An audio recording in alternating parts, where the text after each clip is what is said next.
एक गांव में दो माली रहते थे। दोनों पड़ोसी थे।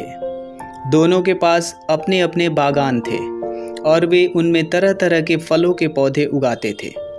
यही बागान उनकी जीविका के साधन थे। उनमें से एक पड़ोसी बहुत सख्त था और अपने पौधों की ज़रूरत से ज़्यादा देखभाल करता था। उसे लगता था कि पौधों की अगर ठीक से देखभाल नहीं की गई तो वे नष्ट हो सकते हैं। लेकिन दूसरा पड़ोसी पौधों को प्राकृतिक रूप से विकसित होने देने पर विश्वास करता था। वह पौधों की उतनी ही देखभाल करता था जितनी की उन्हें आवश्यकता थी, लेकिन वह अपने पौधों के तनों और टहनियों को काट छांट न करके उन्हें अपनी मर्जी से बढ़ने देता था। इससे वे स्वाभाविक रूप से विकसित होते थे। एक शाम बहुत भीषण तूफान आया जिसमें भारी बारिश हुई। तूफान ने कई पौधों को नष्ट कर दिया।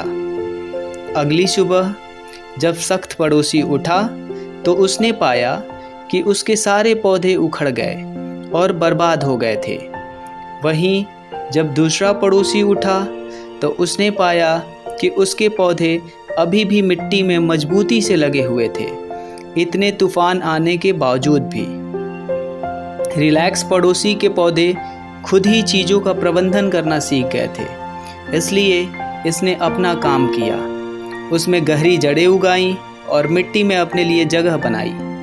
इस प्रकार यह तूफान में भी मजबूती से खड़ा रहा, जबकि उस सख्त पड़ोसी ने अपने पौधों को ज़रूरत से ज़्यादा ख्याल रखा, लेकिन शायद वह भूल गया कि बुरे समय में खुद का ख्याल कैसे रखते हैं। इसलिए मित्रों, यह कहानी हमें ये सिखाती है कि अभी या बाद में आपको खुद से ही सब कुछ करना होगा।